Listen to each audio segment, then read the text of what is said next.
Well, yes, thank you all for being here tonight. I know there's a lot to do any given night in Los Angeles, so I appreciate being in this room with you. Thanks to Stephanie and Sydney for organizing this event and generally organizing this group. I think that these groups can be really powerful people going through the process as they're doing a PhD, especially as an underrepresented group. So today I'm going to be talking a lot about climate actually, but of course climate and statistics, specifically doing climate science in a changing climate.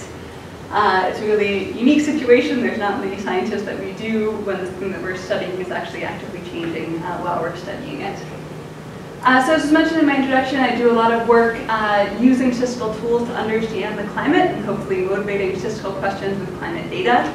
And specifically I've been focusing on understanding internal variability in the climate system, predictions of extreme events, and then just improving the data that we have through applying statistical methods to it. So I thought it'd be fun before I jumped kind of into that type of work I do to really contextualize a little bit of the history of climate science, and to do that to motivate the role of statistics in doing modern day climate science. I should also, by the way, say that I very much appreciate this title. I feel I'm a little bit too early in my career to serve distinguished as a title, but I'm going to view this as aspirational, as something I'm going for in the future. So to walk through a little bit of just the history of climate science, I'm going to use this nice timeline that also happens to be our global average surface temperature record. This begins in more or less 1850 and goes to relatively recent, it's 2017 on this graph. And importantly to note, we actually were measuring temperature pretty well back all the way 1850, and so we have this nice record of how the global temperature has been changing over the past 150, 170 years. And what we can see, of course, is no surprise that we're seeing increases in temperature from this earlier period. At this point, pretty substantial ones. We're at, say, 1.2 degrees Celsius or so above where we started back in 1850. If we kind of go back to the very beginning of this record, to 1862, people were actually already thinking about climate and what controlled the climate at that time. A lot of this interest was not, of course, about climate change as we think about it today, but it was about long-term climate changes and specifically trying to understand what caused ice ages. There was an understanding already from the geology that there were major ice ages in Earth's history. Of course, that would mean that we had colder temperatures in the past, and people wanted to understand how could you actually get these large swings in global temperature between colder and warmer periods. So probably most famously at this point, we had John Tyndall, who started doing laboratory experiments to understand how gases in the atmosphere would change the surface temperature. Here's him doing, I guess, quite a public demonstration of his laboratory equipment. And he specifically found what we now know is true, that water vapor and CO2 are both what we now call greenhouse gases. And they can amplify the heating in the atmosphere and cause an increase in surface temperature when you increase their concentration in the atmosphere. Now it's interesting to note that actually it was recently discovered that a woman made this discovery a few years before John Tyndall, Eunice Foote. She published a similar discovery in this essay collection on the heat in the sun's rays, identifying that what was called carbonic acid gas, that's CO2, and of course water vapor led to increases in temperature at the surface. And then also made the connection that if we had periods in the past you had more CO2 or less CO2 in the atmosphere, the temperature of the Earth could change. But of course this did not receive quite as wide a claim because of her being a woman in science in 1862 or 1856, I believe it was published. So only recently did she actually get this recognition. Now, if we fast forward to 1896, we had a very famous paper in climate science by Svante Arrhenius, and he was also trying to answer this question about the ice ages, in particular understanding how much can CO2 concentrations in the atmosphere change the temperature of the Earth. And his big advance from what Tyndall did is that he took that understanding from the laboratory models and actually applied it to a physical or a mathematical model. And he suggested in this paper that CO2 doubling should increase global temperature about 5 to 6 degrees Celsius. Now we know now that that estimate is a little bit high. We think it's more around maybe 3 degrees Celsius plus or minus 1.5 degrees. But it's actually quite good in terms of it being 1896 and him having a very limited set of data available that he's able to infer that you would have what we call climate sensitivity of 5 or 6 degrees Celsius. Now moving forward in time, we're now moving to this period where we're starting to see these increases in global temperature. And indeed, at this time in 1938 was a major paper by Guy Callender, and he was the first to kind of take this understanding of CO2 in the ice ages and think about how it applied to the present day climate. This paper is viewed to be the first or among the first to argue that we're actually observing CO2-induced warming. So this isn't just something that could have happened in the past, but actually we're already potentially seeing this in our climate. Again, I find these papers amazing because the amount of data they have at this point was so limited, but made pretty strong and relatively accurate inferences about our climate system. Now moving to 1956, if we look at the temperature record, we interestingly had kind of a flattening out of temperature here before we see the more rapid increase going forward. But there are still major advances being made in climate science. So in particular, this is the year that arguably the first so-called general circulation model was developed by Norman Phillips working with Joseph Smagorinsky at Princeton. And the advance here was moving from kind of this global mean view of temperature. So if you increase CO2, how does the global mean temperature change? To actually looking at the dynamics of the atmosphere and developing a numerical model for the dynamics of the atmosphere. Now the motivation here tended to be more on the weather prediction side, but in many ways this is the seed of what we now call climate models, or models that we use to understand the influence of things like CO2 on the full climate system, how it might vary across space and time. This is obviously a very abbreviated history of climate science. I'm only going to mention this paper in terms of development of what we call, these are GCMs, the general circulation models, but there are many other important people who worked on developing these models, some of them even here at UCLA from this time going forward. And then in 1958, another major advance was made in terms of measurement, and specifically developing long-term measurements of atmospheric CO2 so we could understand just how much we were potentially changing the radiative balance of the atmosphere. So the Mauna Loa Observatory was established by David Keeling. He's up there in the left-hand panel on a photo. And beginning in 1956, so we get to the bottom of this graph, he started measuring in a consistent way the CO2 levels at this observatory. Now because CO2 is relatively well mixed in the atmosphere, you can measure CO2 at specific points, and it gives a relatively good estimate of the global mean carbon dioxide levels. So again, beginning from this point, it was really important to start taking these measurements, as we can see that by taking them beginning in 1956, we can now contextualize the quite rapid increases in carbon dioxide we've observed since that point, going from less than 320 parts per million to now beyond 400 parts per million. And having those measurements is critical because we need to understand how much is the atmosphere changing in order to understand how sensitive the planet is to changes in the atmosphere. So a lot of work happened that I'm obviously skipping over, but I want to jump forward all the way to 1988, when I think there was a major change in terms of our view of, or our discussion as the public about climate and climate science.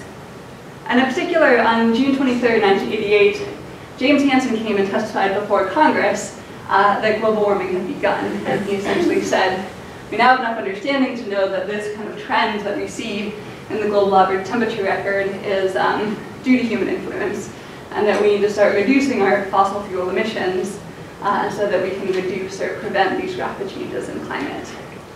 Now unfortunately, we of course did not heed his advice, and we're in potentially a somewhat similar place 30 years later. On a personal note, I was actually born on June 23rd, 1988, and I didn't know that this happened until somewhat recently, and then I was already a climate scientist in the middle of my PhD, and I felt that it somehow was set in the stars that I would end up talking about this, 30 years later or something like that. So the 30-year anniversary of this did recently happen, and many scientists who were climate scientists at that point commented on this testimony that James Hansen made. And interestingly, at this point in time, it was not super clear actually if what we were seeing was due to human influence of the climate. We knew that CO2 affected the climate, but we didn't quite understand exactly what that looked like. There's a lot of internal variability in the climate system. So it was quite possible that this actually was, internal variability. People weren't totally set on that. So in some ways he was going out on a limb, saying that this is global warming, but of course we now know that he was correct, and we've continued to see these types of trends. And arguably this was a point when there was really a shift from people thinking about climate change more in just the science side and being a physics question, to then having this actually be something that the average person might know and talk about. And since 1988, it's of course been getting quite hot. We can see a pretty dramatic increase in global temperature over the past 30 years. And as I was saying before, that's also really changed the way that we've talked about and experienced climate change. So just as one example, this is one of those Google Ngram plots that allows you to look at the percentage of words in books in their English book archive. And I don't think you can see that well, but this line down here is ice ages. So if you remember early on, people were interested in climate largely because of ice ages. You can see this kind of consistent presence of ice age discussion in books. But in the mid-1980s, and here's 1988 in this line, we start to see this rapid uptick. Instead of people talking about ice ages, we're talking about climate change and talking about global warming. And so there's really a shift in that period in terms of the role of climate change in our society and people talking about it as an issue. Similarly, looking at a more recent period, we can see how climate change has been talked about in the news. And so this is going from 2000 to more or less the present.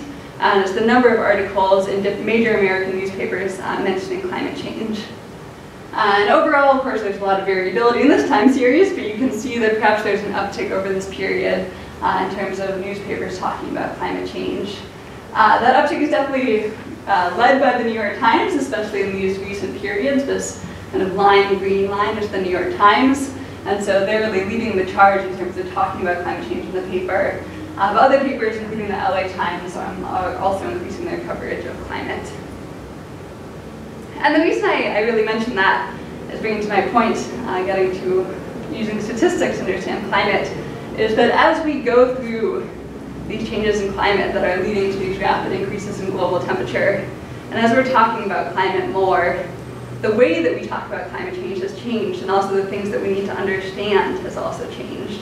And so just as one example, I just took a photo of this from the New York Times paper maybe just a couple weeks ago. And the article is called "In Germany, a Reason to Toast Climate Change. Hotter Seasons Are Brune to Witzners." The title is a little bit misleading. If you read the article, actually there are some wines in Germany that are traditionally made that are now hard to make because of the changing climate. But in other ways, Germany, you don't really think of as a nice wine-growing region, but it turns out as it's getting warmer and getting drier, you actually can grow good wines in Germany that you used to not be able to grow. But beyond that, the reason this article stuck out to me, and I think this is pretty common when I read the paper now, is that buried in this article is no discussion of is climate change happening or what is kind of the global mean change in the temperature. It's this idea that in the world that we're living in now, at the human scale, climate is changing. We're basically adapting to it or perhaps not adapting to it over time. And that's changing our behavior in terms of our work, in terms of the things that we can grow, where we can grow them, where animals are, all these important things that happen on a very local scale. And I think it's increasingly critical that we really understand climate on that local scale. So my motivation then for being here with statisticians and then being co-appointed with the statistics department, this idea that we're now at a point where we really need to move beyond viewing climate science as kind of a physical model. I shouldn't say move beyond. We need to complement the idea of understanding climate science through these physical models that have limitations for their spatial scales, and start kind of moving more into looking at climate at the human scale. And the reason that's hard is that the human scale is a very fine scale, and so if you think about a city, or if you think about a city street, or some complicated landscape, there's a lot of processes happening on a very small scale that are really hard to model in dynamical models. And so we've made enormous progress in the field of climate using dynamical models, but in some cases, we care about these small spatial and temporal scales. I think it's increasingly helpful to look towards statistical models to really model actually observations and model the Earth that we are sitting on right now. And so that's kind of my motivation to be a climate scientist today. That's that I really want to understand and be able to better predict and perhaps improve the resilience of our society on these human scales.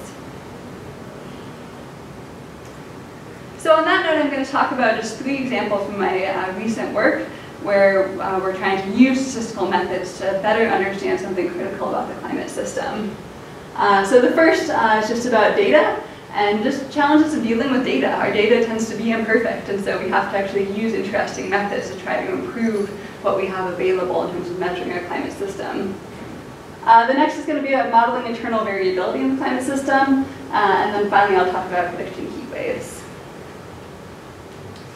And before I start, I just want to briefly put up this little slide with a photo of collaborators specifically on the work that I'll be talking about today. I think that science and statistics are really best done in a collaborative framework, and so it's been a pleasure working with all of these people on this work. You'll note that many of my collaborators are male, definitely a majority of them are, so I think we still have a long way to go as a field, and I'm looking forward to bringing more women into my research going forward. So just beginning with this first point on interpolating missing data. It's kind of a fun story in terms of backing out what's going on in your data set. So I use a lot of station data, basically in situ temperature measurements that tell us, if you look at them over time, for instance, tell us how the temperature in a given place is changing over time. And there's an amazing number of quirks about the station data that we've had fun trying to back out kind of the real data from those quirks. And one of them is this. So the station data, for historical reasons, tends to be provided as daily maximum and daily minimum temperature. You would think that in this modern day and age, we'd have all these smart devices that are sending out their temperature every 1 second for us to record in the cloud. But in terms of climate data, we're not actually there. And focus tends to be much more on getting records that are stable over time. So furthermore, if you think about, say, a diurnal cycle, that would be a daily cycle that's shown kind of schematically here. How these stations actually work is that they have a thermometer in the weather station, and the thermometer over a period of 24 hours will record the high and the low temperature over that period of 24 hours. Now if you, and then furthermore, to actually get that data, someone actually goes, a volunteer goes to this weather station to record that information. So it all seems very old school, but this is actually what happens. So if you went to that weather station at midnight, you would get a pretty good estimate of what the maximum and minimum temperature were the day previously. But of course, these are humans going to these weather stations, and they don't go at midnight, they go at reasonable hours, like say 7 a.m. or 5 p.m. But it turns out that when you go to visit that weather station, it actually affects the data that you have taken.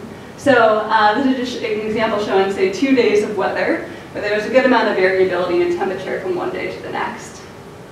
And it turns out that if you went to measure the temperature at 5 p.m. on the second day, and that the second day had been a little bit cooler than the first day, if you kind of look at the temperature over this period, you can see that you wouldn't actually record this high temperature that you want for that day. You would actually end up getting this high temperature over here that happens shortly after 5 p.m. on the hotter day ahead of the day you want to measure. Now similarly, if you measured at 7 a.m., you would end up basically overwriting warmer than average cold temperatures with a cold temperature that might have been slightly colder, slightly after 7 a.m. the day before. So what we actually want to know is, of course, this full diurnal cycle, but also specifically, what are the actual high and low temperatures that we observed in this data set, or what was the real data given what we actually observed. So really nice work led by Maxime Richard, who's a graduate student at Harvard.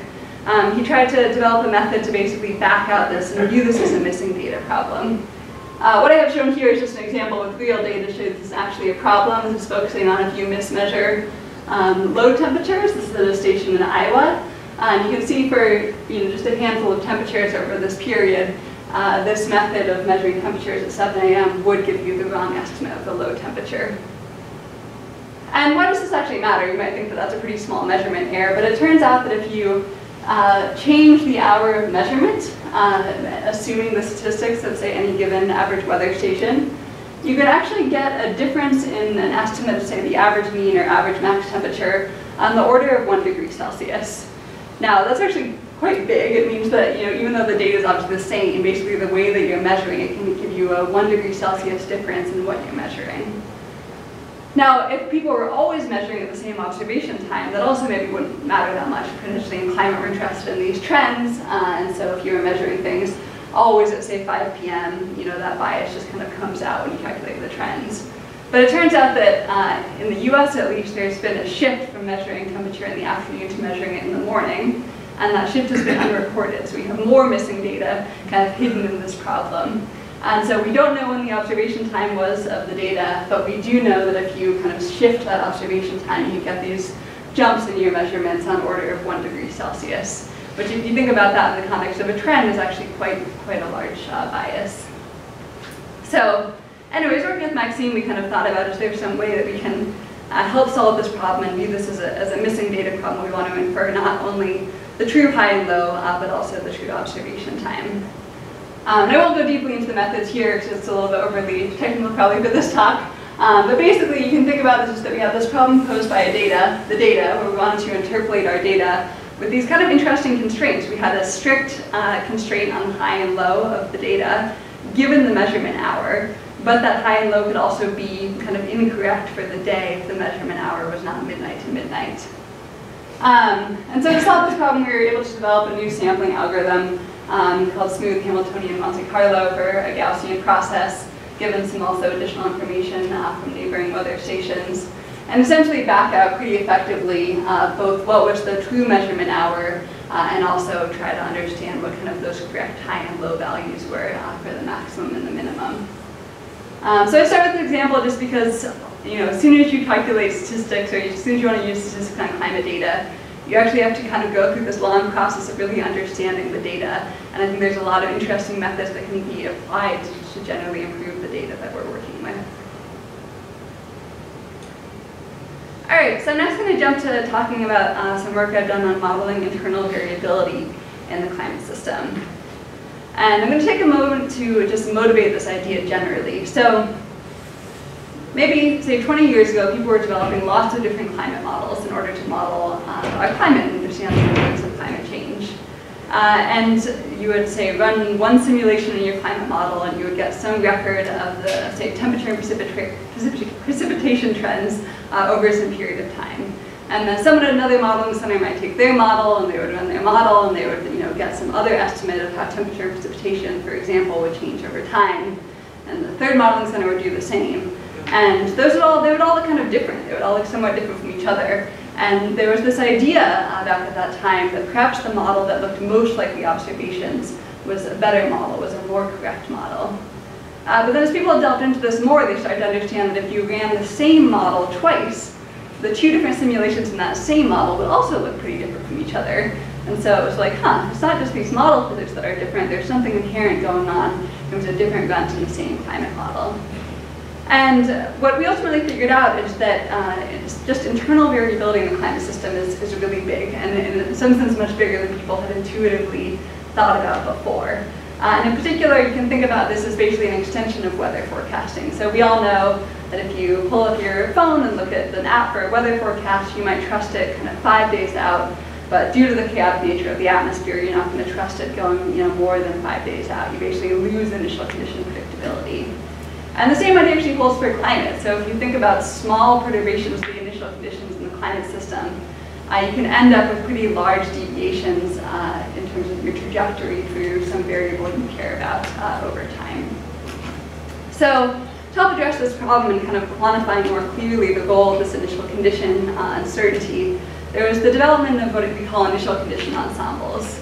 So essentially, rather than looking at these different climate models, you take a single climate model, and this is a dynamical physical model. You can think about it as a little bit like a weather model. So use a single climate model, use a single radiative force, and this is basically our estimate of the human influence on the climate. And then you create the ensemble by looking at different initial conditions in your climate model. And so in particular, you perturb the beginning of each climate model ensemble member slightly differently, and then they basically will evolve through the space that you're modeling in a different way. So in this kind of schematic, you can imagine this is time on the x, and there's temperature, some variable you care about on the y-axis, and each one of these single black lines would be a single ensemble member. And then the mean across the ensemble members will provide you with some estimate of what we call the forced response. That's basically the response to the climate system if you ignore the internal variability part. So you think about that as the response due to humans. And then the spread across these ensemble members would be the uncertainty that's due to internal variability. And it's important to understand that uncertainty because it's kind of irreducible. In the same way we know we can't get amazing weather forecasts 30 days out, it's hard to reduce any of that uncertainty due to the inherently chaotic nature of the atmosphere. So let me make that a little bit more concrete. This is looking at a plot showing 12 members of one of these initial condition ensembles, namely it's one from the National Center for Atmospheric Research called the CESM1 Large Ensemble. And you can just focus on the colors in the plot. So what the colors show is 50-year temperature trends during winter across members of this large ensemble. So what I said before about models might be a little bit confusing if you haven't thought about climate models before, but basically every one of these pictures was driven by the same modeled human influence and used the same model. but the only difference across them was these tiny perturbations, the initial conditions in the model. But now we're looking at 50-year trends, but even on these multi-decadal timescales, those small perturbations in the initial conditions still map on to relatively large differences in those 50-year trends. So if you were to take this model at face value, you could say that we could have observed this ensemble member where there's warming all over the US, particularly in, say, the northeastern part of Canada, or we could have observed this ensemble member where you actually saw substantial cooling across Western Canada. And that's a very different picture of what the last 50 years look like. But this model ensemble basically says either of these were possible. But the question that we always do have to ask ourselves is, are the observations actually exchangeable with members of this ensemble? Or basically, are the ensemble producing statistics that are consistent with the observations? Now out of the observations here on this lower right-hand panel, and you can see that in some ways this observational map looks dramatically different from ensemble number 25 that's up in that upper left-hand corner. And the answer to that question is probably not. So this is just a plot showing a comparison of the variability on an interannual basis during winter. So basically, how variable one winter is to the next in temperature in the CESM large ensemble compared to the observations. And everywhere that's red, which is almost everywhere in this plot, is a place where the model is producing too much year-to-year variability in winter temperatures. So basically, one winter is too different from the next in the model compared to the observations. Places that are stippled are where we don't find a significant difference. And so it seems that we can't necessarily directly interpret these because we know the statistics aren't quite the same. But we'd like to be able to, in some way, do an analysis to understand the goal of internal variability in producing these spatial trends. And so what I propose to do is essentially develop a complementary model, which is a relatively simple statistical model. So we're going to focus on modeling temperature and precipitation over land. This is a function of 3 components. One is a force component, that's basically the part due to human influence. The second one is dependent on large-scale sea surface temperature modes. So this might look like alphabet soup for non-climate people. Basically, this is the El Niño Southern Oscillation, probably the most well-known climate mode. Influences California precipitation a lot in the winter. This is the Pacific Decadal Oscillation and the Atlantic Multidecadal Oscillation. And then what we have left over is the residual variability. Now mathematically, we're basically modeling some spatial pattern that controls how strong the force component is of climate change. And multiplying that by our estimate of kind of a time series of that force component. Similarly, for these modes, we basically have time series estimates of how the mode evolved, and then in the climate system, we have what are called teleconnections. This is basically how things like the El Niño Southern Oscillation in the tropical Pacific affect climate around the globe, and that structure is encapsulated in this beta term here. And what we have left over is just the residual variability, and this is basically, think about it as like the climate noise, just the random weather that we get that integrated over a season. And so what we did is first just fit the model parameters, the observations, so those beta terms. But the step 2 here is the really key part. So the key insight with this model is that parts of this model is basically random. And so the time series of these modes, based on our understanding of the climate system, we know they're not deterministic. Essentially, they could have evolved in a different way, consistent with the statistics of the real world. So we basically produced new versions of these modes that have a different temporal evolution of the same statistics. And similarly, this residual variability we understand as just being from the atmospheric noise and that chaotic nature of the atmosphere. And so what we do is apply a pretty simple block bootstrap in time to this residual variability, and essentially get a different time series, a different time series of the spatial patterns that could have occurred if we sampled that residual variability somewhat differently. And then this third point is essentially we center the ensemble on some estimate of the force component. This methodology allows us to understand better the variability in the climate system, but not so much that force component I mentioned, which is just the part that we understand is due directly to human influence. And what we call this is just the observational large ensemble to distinguish it from some of these climate model ensembles. Now I'll skip over some of the details of the validation, but it turns out that this methodology can be kind of perfectly validated in the context of this the climate model, large ensemble itself. And so this is showing that validation plot for winter temperature. And basically what we find is that the method actually works pretty well, even though it's quite a simple model. It's ignoring many processes that we know are somewhat important. But we find that the errors in our methodology are kind of on the order of 10 to 20% in terms of variability in 50-year trends. And we can contextualize that by then comparing those errors to the errors in the dynamical model, that climate model I talked about at the beginning. And what we see is, again, focusing still on DJF for December, January, February temperature, is that the errors in the climate model are somewhat substantially larger than the errors in our methodology. And we see places where there's 100% overestimates in the variability of temperature, which is pretty concerning if you want to use these models for something like regional climate. I've only talked about temperature so far. We played the same game with DJF precipitation. This is the errors in our methodology. Again, even smaller than what we found for temperature, order of maybe 10% overall.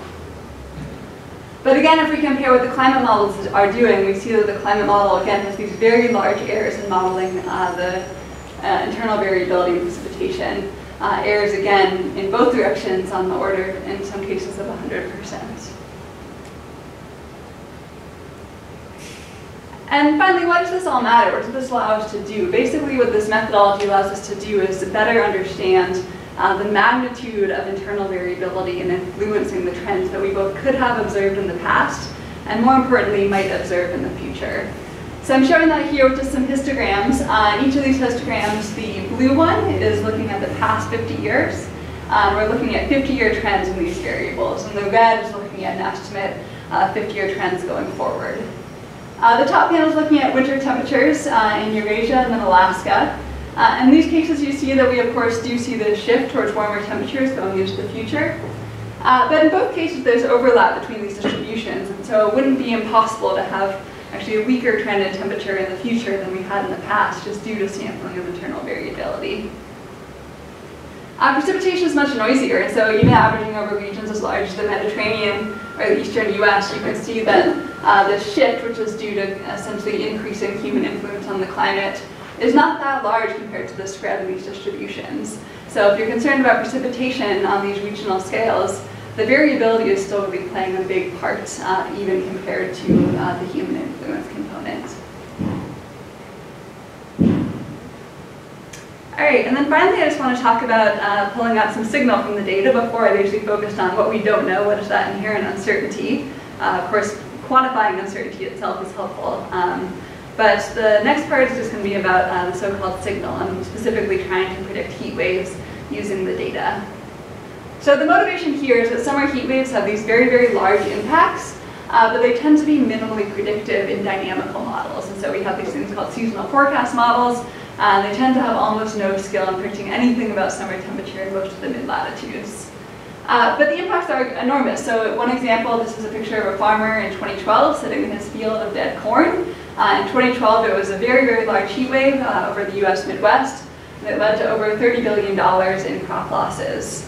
1988, that year that James Hansen wrote before Congress, that also was a major heat wave year and led to an estimated, adjusted to today's dollars, greater than $40 billion in crop losses. Similarly, there's a lot of research, many of it being done here at UCLA, about the impacts of heat and humidity on human health. So heat increases mortality, increases hospitalizations, causes cardiac arrest, all these bad things that we don't want to happen to us. So the question that we have is essentially, given that we can't really predict these heat waves at long lead times in dynamical models, can we do so with a statistical model? Briefly, I'm going to focus on the eastern US. The eastern US is basically defined by where all these dots are blue. All of those dots are one of those weather stations that I talked about before. And we used a clustering method to basically pull out regions that tend to have hot weather at the same time. So that's why these regions look a little bit unusual. They're coming basically from the data. And as climate scientists, we understand that if you want to do long lead predictions, you generally want to look at parts of the climate system that have some memory. And so in particular, I'm going to be talking today about so-called sea surface temperatures. That's just the temperature of the ocean. So this is a plot showing kind of the ocean atmosphere system on the day that you have a heat wave. These contours are telling you about the atmospheric circulation. The solid ones mean that you have a large high pressure system, and so that's when we're having a heat wave right now. But then importantly in the ocean, these colors are showing you the sea surface temperatures. And in particular what we noticed is that in the Pacific there was a specific spatial pattern with a cold, warm, and a cold anomaly that tended to happen on the same day that you had heat waves. And so we wondered if that pattern persisted back in time and could be used to actually predict these heat waves with some skill. So here I'm just showing you what happens on the day that you actually have the heat wave. Here I'm showing you similar panels, but going back 20, 30, 40, and 50 days before the heat waves. This is long beyond when you'd have a skillful weather forecast, for example. And what we can see is all the way out to about 50 days, you do see these clear and coherent and significant anomalies in the mid-latitude Pacific before you end up having these heat waves. So the question was, could we move from that description to actually be able to use these anomalies to do prediction? So everything I'm talking about from now on uses leave one out cross-validation, so viewing this as a predictive model. And the predictor that we used for hot days was the spatial covariance between some observed SST anomaly, sea surface temperature anomaly, and that pattern we looked at in the Pacific before, which we termed the Pacific extreme pattern. So to show that with an example, this is the observed sea surface temperature anomaly on May 20th, 2012. If we want to make a prediction for 40 days out, we looked at the spatial covariance of the pattern in this green box with the pattern in that green box, where that Pacific extreme pattern would be calculated without 2012 in the data. In this case, this gave us a prediction for June 29th, which was 40 days after May 20th, of over a threefold increase in the probability of a heat wave, again at a 40-day lead time. I pulled this example out for a reason. June 29th was the peak of that 2012 heat wave. We had temperature anomalies in excess of 10 degrees Celsius in the center of that heat wave. And we would have kind of seen that coming based on this pattern in the Pacific Ocean. Now the question is that just an example I pulled out, or do we actually have any skill across the record as a whole? So we quantified our model skill with what are called ROC curves, and these give you a trade-off between true and false positives to your prediction. Choosing a skill score actually is a somewhat interesting process. A lot of skill scores tend to zero if your event becomes more unusual. Or in other words, if you just predict the climatology for an event that is unlikely, you will do pretty well, but that's actually not very helpful in terms of a prediction. So this is a score that allows us to examine extreme events effectively without a single skill score. So we have the false positive rate on the x-axis, the true positive rate on the y-axis. You think about this one-to-one line as basically your coin flip. This is the case where you're not doing any better than chance in your predictions. If your predictions are in this lower quadrant here, it basically means that you're doing worse than a coin flip. In some cases, if you actually can just switch your predictions the other way, you might do better and be able to jump up to that top quadrant. But we hope that we just end up here in this top quadrant where we have some skill in our predictions. And luckily we do. So these are the ROC curves we get looking at predictions for 20, 30, 40, and 50 days before the heat wave. We did a more aggressive test of significance beyond just trying to exceed this 0.5 value of the ROC curve, and find that we have significant skill in our predictions out to a lead time of 49 days, or 7 weeks before we have those heat waves. With the skill decreasing somewhat, actually not that dramatically, between say 15 days and 40 days before the heat wave. After 40 days, we see a pretty large drop-off until we don't have skill around 50 days before the heat wave. All right, well, since this is a keynote and not a strictly scientific talk, I want to end with some challenges and opportunities looking forward, both talking about being an interdisciplinary scientist, and then also specifically talking about women in STEM. So I first just want to talk about some challenges in communicating across fields, but then how they can lead to really amazing opportunities, specifically in my case, the junction of climate and statistics, and then finally talk about women in STEM. So I think there are a lot of challenges communicating across fields. This is a non-exhaustive list, but things that I've noticed is that there's a need to define a shared language. Essentially, you can't talk to someone about technical issues if you're not talking the same language. One very basic example that comes up all the time in climate and statistics is, what do you think of when I say the word model? So if you're a climate scientist, you almost certainly think of a climate model. It's a dynamical model, it's really complicated, there's a million lines of code under the hood, there's a million parameters, and it's a specific thing. If you're a statistician, you probably think of something you write on the board where you're parameterizing things in terms of distributional forms, and maybe you have a relatively small and well-defined set of parameters. And all the time when climate people and statisticians talk to each other for the first time, like that basic understanding or misunderstanding ends up being a problem almost from moment one. And then there's going to be many, many more cases where you need that shared language. So I think that both sides have to really invest in being able to speak the same language to some extent. Perhaps a bigger deal is that you need to answer questions that are of interest to both fields. And so all members of a collaboration should be able to benefit professionally. If you're answering questions that climate scientists don't care about as a statistician, you're not going to have climate science collaborators. Conversely, if you're trying to answer climate questions with kind of boring statistical methods, you're not going to have statistician collaborators. And that one is really hard as well. You need to have people really being able to understand how to push both fields forward at the same time. And then there's also just this basic need to be familiar with two sets of literature. So a colleague of mine who her PhD is in stats, but she answers climate questions, came to chat with me the other day. My PhD is in climate science, but I do stats, and we just realized that we were talking about the same question but had read pretty different sets of literature. And so there's a case where people might be reading, they're trying to answer the same questions, but they're really publishing in different journals. And so there's a lack of communication from the publishing side as well. And of course, many more. But I think that it's important to overcome those challenges because there's really amazing opportunities when you are at the junction of two fields. And of course, for me, I'm thinking about climate and stats, so I'll just talk about 3 opportunities that I think are really good places we can move forward with. So one kind of references that first thing I talked about, just in terms of improving our data. So people often think about climate now as a big data field because we have satellites and we have climate model output, and we have these reanalysis products, and all these things. If you add up the data, there's lots and lots of bytes. But I actually think that in climate science, often we're in a small data world, and we're also in a kind of disparate data world.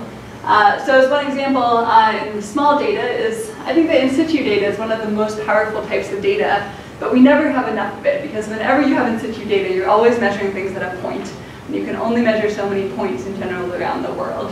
And so this is an example of something called the Argo floats. These are little floats that bob around the ocean.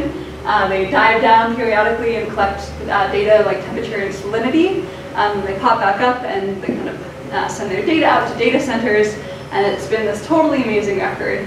Right now, as you can see, there's almost 4,000 floats around the ocean, and they're making an amazing data set. But of course, they're not as big as they look in this photo. And so you can think about what fraction of the ocean is really covered by these 4,000 floats, not that much.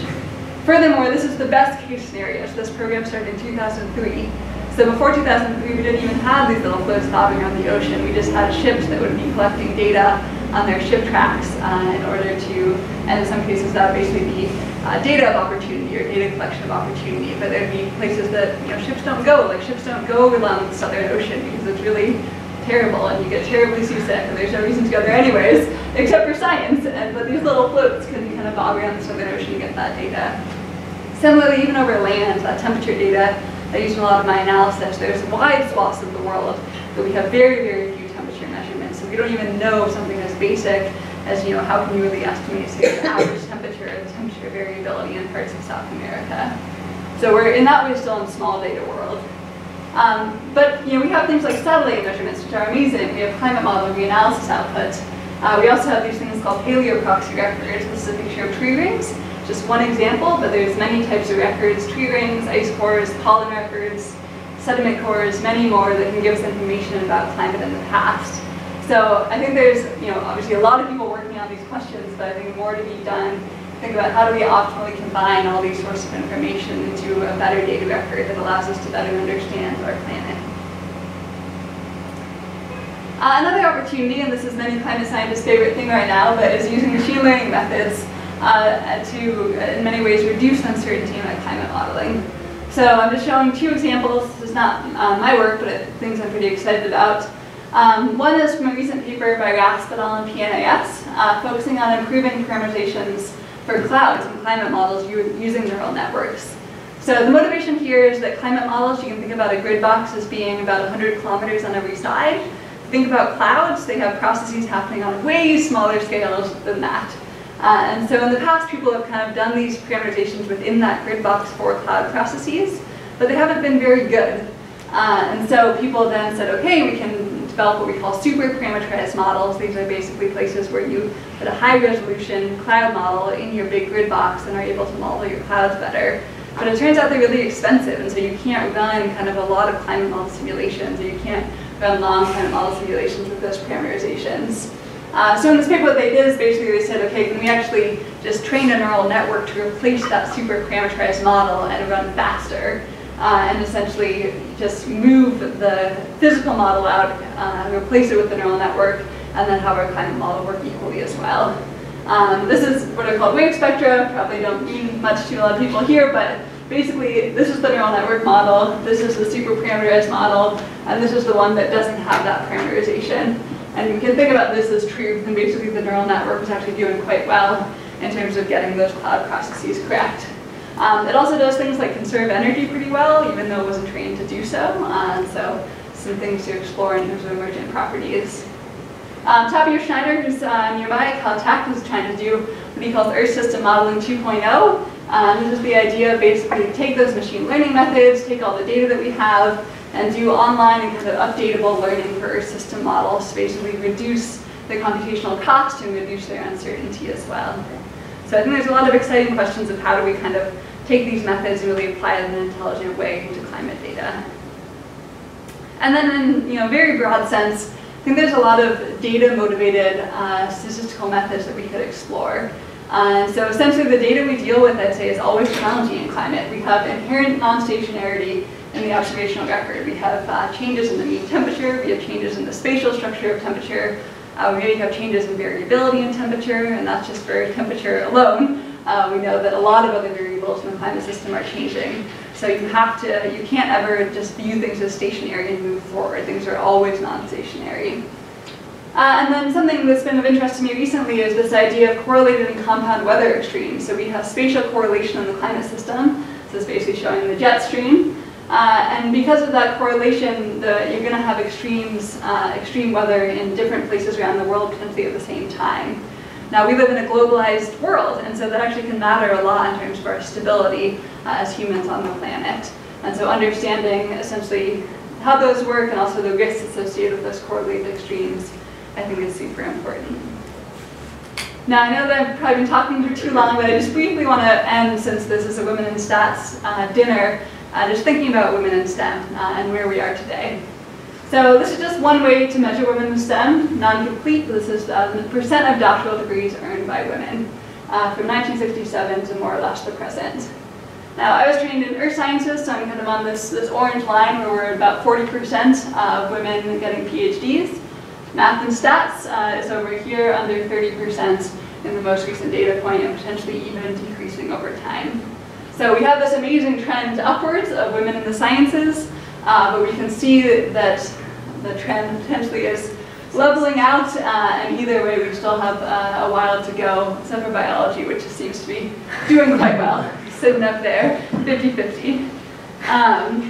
So why is this true? And of course there's other ways to measure women in STEM. It's not just degrees, it's what people do afterwards, what positions they take, who stay in STEM, are they professors, all these other questions. But I think that there's a lot of challenges that still exist that are preventing us from getting to this kind of 50-50 parity that we ultimately maybe hope for. Beginning when we're very young, there's societal biases about women and girls' quote-unquote inherent abilities in science and math. So early on, you might have people questioning if you're actually good at science and math, and maybe encouraging you to go into some other field. Beginning in maybe high school, college, there can be a feeling of not belonging in a classroom or a lab group related to being a minority when you look around and you're one of the very, very small number of women in a room. That can be kind of just an emotionally exhausting experience that a lot of people opt out of the field related to that. If we think about these trends, what that inherently means is that for those of us growing up in the sciences now, is that there's a very small number of female role models or advisors. So in my PhD, the climate science faculty was entirely male, the postdocs were entirely male, the grad students were almost entirely male, and it wasn't until my postdoc that I ever had a single female role model. So I think that can be something that is challenging, and there are studies showing that actually people are more successful when they have a role model if they're seeing gender. Now if it was 50-50, maybe that wouldn't matter, but the issue is that we have mostly male role models and advisors. So of course implicit bias is related to these societal biases again. about how successful or how smart men versus women are. As we kind of move forward and thinking about our careers, there's this need to be mobile for an academic career, and then combined with some societal gender norms about kind of who moves for who, especially if you have dual academic couples. There's the baby penalty, if you think about women trying to have children before tenure. It's kind of a non-exhaustive list of things that I think we're still dealing with today. But I want to end on a brighter note, which is I think that there are changes that we can still definitely make, and that we should be having these conversations. And so, why do we care? Why does it matter if women are not in STEM? I think there's a lot of reasons, but one is that careers in STEM can be and often are, good careers. They're intellectually engaging, they can be stable, they tend to be, well compensated in the scheme of things. And so if you don't have women represented in that world, then you're kind of, the women of the world are missing out on these careers. Not to mention all of the questions that we still want to solve in the world today. We want all the best people solving those questions. So I think there are still some changes that we can make to help ensure that women are equally represented, included and paid in these careers. Again, a non-exhaustive list, but first just thinking about if you're a woman in the room, something to help you. I think that finding and developing support networks with other women in STEM is really, really powerful. So I'm so glad you guys have started this Women in Stats group. When I was at Harvard, I started a Harvard MIT Women in Climate group, and for me that was a really helpful tool, and I think it was helpful for others as well. Looking beyond yourself, I think it's important to make time to act as a role model for other women and girls at any stage in their career, whether they're peers or younger or older, it doesn't really matter. And also help those behind you up the ladder. Sometimes there's been examples where women have struggled a lot for their careers when they actually don't help other women. They feel like they battled too much to get there, that they don't extend a helping hand. I think we really need to still extend those helping hands. And then on the largest side, there's still major institutional changes that we can make to improve women in science. And so some of those are improved parental leave, allowing remote work, changing to the tenure process and timeline. But of course, there's a lot of other ones, both at universities and beyond, that we can change to, I think, improve the retention of women in the sciences. So I think that hopefully we can continue some of these conversations over dinner. And there's my email, and I'm on Twitter, and I'd be happy to take any questions if we still have time to do so. Thank you.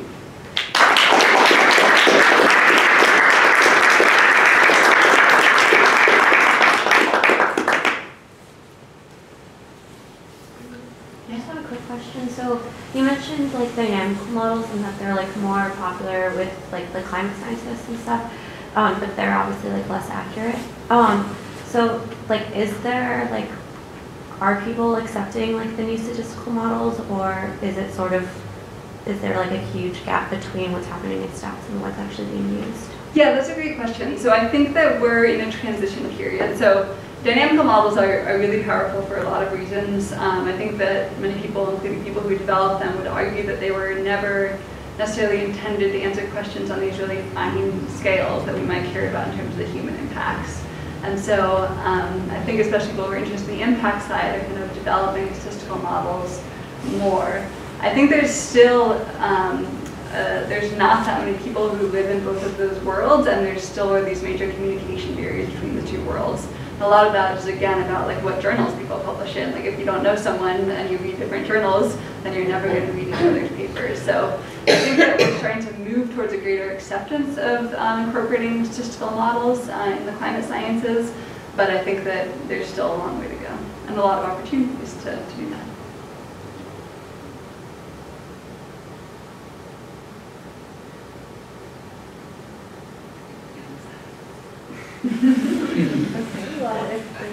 I just have a definitional question. What is a heat wave? What's that? Yeah, that's actually, people have written a whole paper is trying to answer that question, so I can't answer it here.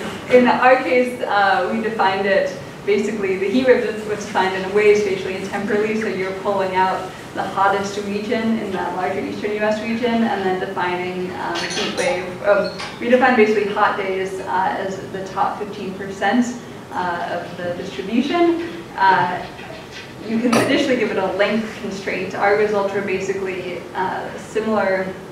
We didn't have very much data. This is always a challenge in the climate science. You don't have that much data. So we viewed each day independently But we were able to test in a climate model when we had more data, basically how different would the results be if we had demanded that the heat waves were at least take 3 days long or something like that. And the results were basically pretty similar in the case where you had enough data to answer that question.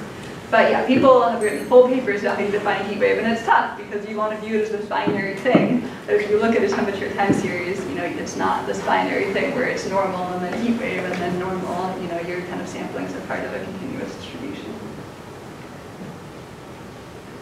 Yeah. So I think one thing that you talked about and has been talked about in other fields is the gap between statistics and the field itself, and just like the communication issue. And it feels like that communication issue can't really be overcome because statistics is going to continue developing and those other fields are going to continue developing. But do you ever see that gap getting smaller, and how do you make it smaller?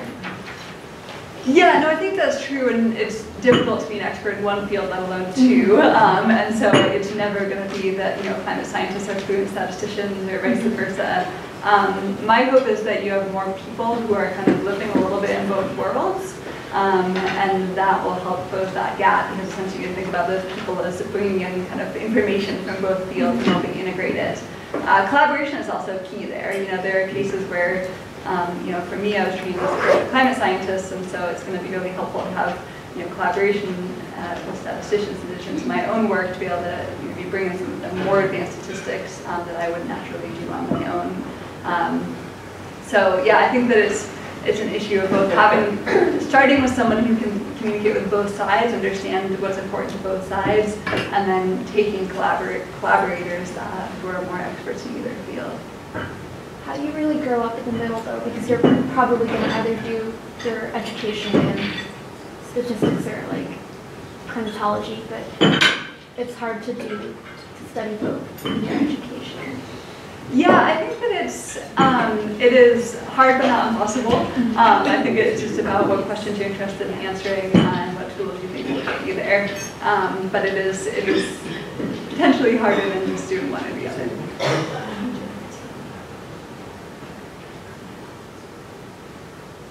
I have a question. It was very interesting seeing the slide you put up very early about the first general circulation model. And I couldn't help but thinking at that time at the Advanced Institute in Princeton, they were building the first computing device. Von Neumann and others were building it. And it's a very small building they were working in. So along those lines, do you think of the three things, increasing computing power, increase in automatic measuring devices, and the third is statistical methods.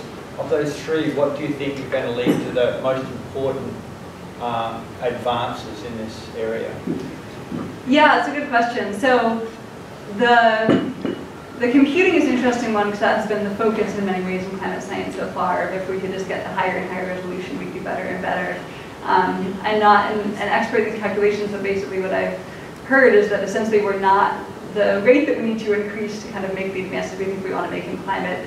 The computing isn't actually going to keep up. We're kind of going beyond that level of computing without things getting more insane than they already are. So I think computing will still take us a good way, but I think that we can't rely on it the same way that we once could.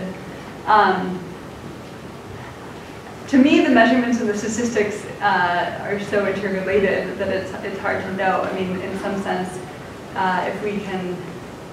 But I think that the advances, the measurements will allow for the advances because we're going to be able to actually understand things a bit better. But I think that you still need the model. You still need some way to actually take that data and build it into a model.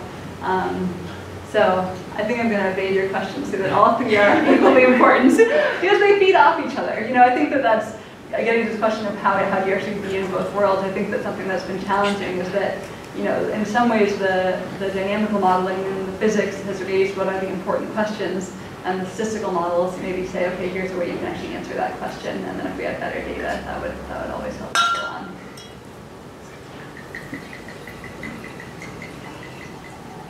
We have food and wine, so should we all sit down and eat and drink? Yeah, so let's give a final thank you.